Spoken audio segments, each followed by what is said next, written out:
Hai guys, balik lagi nih di YouTube channel aku. Kalian apa kabar? Semoga sehat dimanapun kalian berada.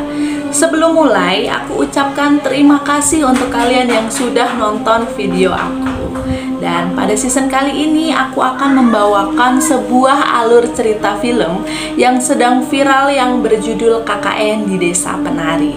Namun sebelum ke alur cerita, jangan lupa tekan tombol subscribe-nya ya, supaya tidak ketinggalan video-video selanjutnya. Baik, nggak usah berlama-lama lagi, langsung aja kita masuk ke cerita. Film ini menceritakan tentang mahasiswa yang akan menjalankan proker KKN.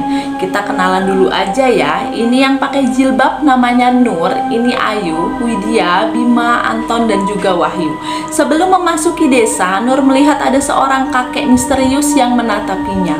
Dia seolah-olah memberikan isyarat agar Nur tidak memasuki desa tersebut. Desa ini masih sangat terpencil. Mobil pun belum bisa mengakses desa ini, sehingga mereka masuk ke desa ini dengan menaiki sepeda motor. Di pertengahan jalan, Widya mulai mendengar suara-suara aneh. Suara itu seperti alunan gamelan. Selain itu, Widya pun melihat ada seorang penari sedang berdiri di antara pepohonan. Keanehan di desa ini pun tidak hanya dirasakan oleh Widya, Nur juga merasakan hal yang sama. Dia selalu merasakan berat di pundaknya. Selain itu, Nur melihat ada sosok besar hitam dengan mata merah menyala yang selalu menatapinya. Di sini kita bisa tahu jika Nur memiliki indera keenam. Kemudian mereka berkeliling bersama pemimpin desa ini, yaitu Pak Prabu. Pak Prabu pun memperlihatkan mereka kepada sebuah tempat bernama Tapak Tilas. Tempat itu ditandai oleh gapura yang di sekitarnya banyak sesajen dan ada janur kuning. Pak Prabu memperingatkan agar jangan ada siapapun yang memasuki Tapak Tilas. Hari demi hari mereka lalui, tapi seperti yang kita tahu, gangguan tidak hentinya muncul.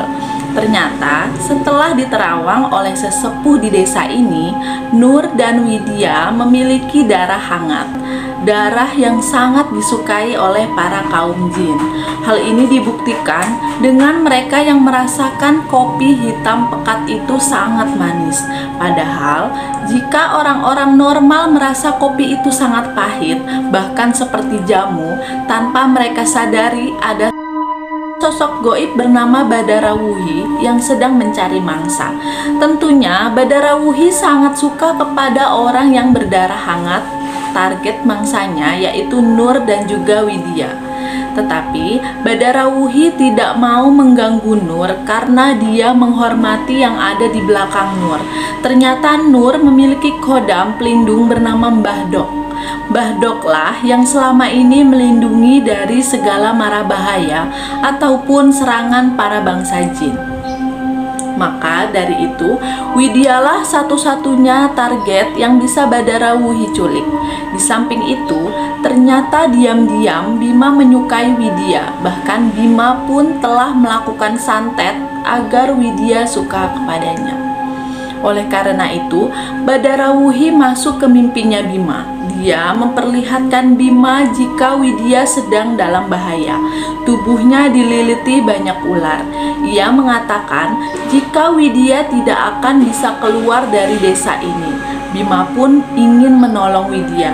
Badarawuhi bilang jika dia bisa membantu Bima. Jika Bima ingin Widya selamat, maka dia harus mengambil sebuah benda bernama Mahkota Kawaturi.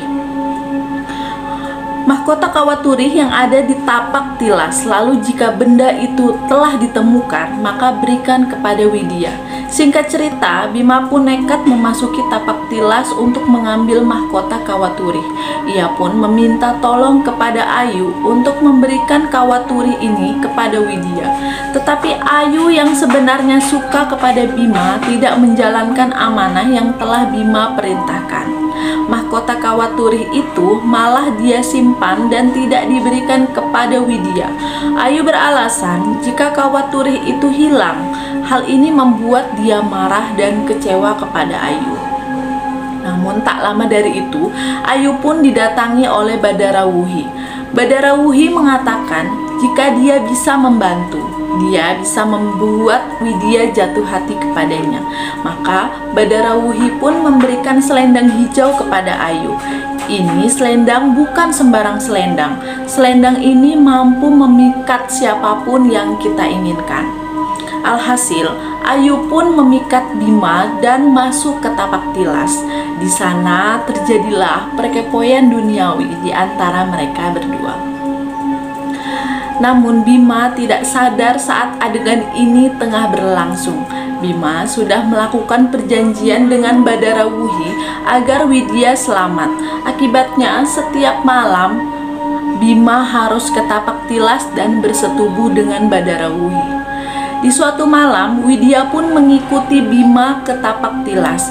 Dia terkejut melihat Bima sedang berendam bersama ribuan ekor ular. Ketika sedang mengintip, Widya pun terciduk oleh Badarawuhi dan masuk ke alam goib, di mana dia menyaksikan sendiri Ayu dipaksa menari erotis untuk menghibur para memedi penunggu hutan yang berwajah buruk rupa. Ternyata Ayu kini menjadi dawuh alias budak penari Badarawuhi. Sekarang Ayu akan menggantikan Badarawuhi menari untuk menghibur para warga-warga di desa penari.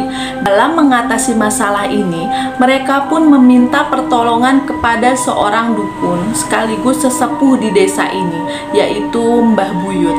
Mbah Buyut mampu berubah wujud menjadi bentuk anjing sampai bisa menemukan Widya di desa penari. Widya sangat ingin menolong Ayu, tetapi dia tidak bisa. Dia menghampiri anjing itu, kemudian pergi dari sana mengikuti jejak Mbah Buyut. Sementara Ayu terjebak dan akan terus menari setapak demi setapak di desa penari. Perbuatan Ayu dan Bima kemudian dijadikan dalih bagi Badarawuhi untuk menuntut tumbal dengan tuduhan bahwa kedua mahasiswa itu telah melanggar larangan dan menodai tempat suci.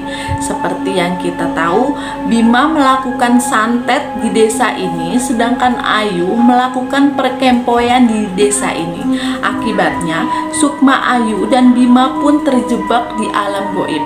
4 hari setelah teman-temannya pulang dari desa itu, Bima pun meninggal, sedangkan Ayu 3 bulan setelahnya. Nah, itu dia guys, garis besar dari cerita film KKN di Desa Penari.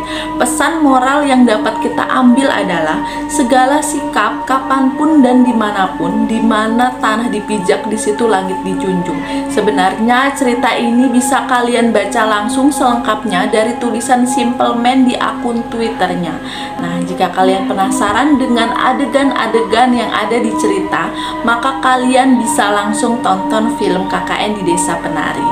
Jangan lupa tonton film ini di bioskop. Film ini pun sudah tembus 4,5 juta penonton dan menjadi film horor Indonesia terlaris sepanjang masa. Demikianlah alur cerita film KKN di Desa Penari. Jangan lupa subscribe. Kami Adinda Abizar Channel pamit undur diri. Bye.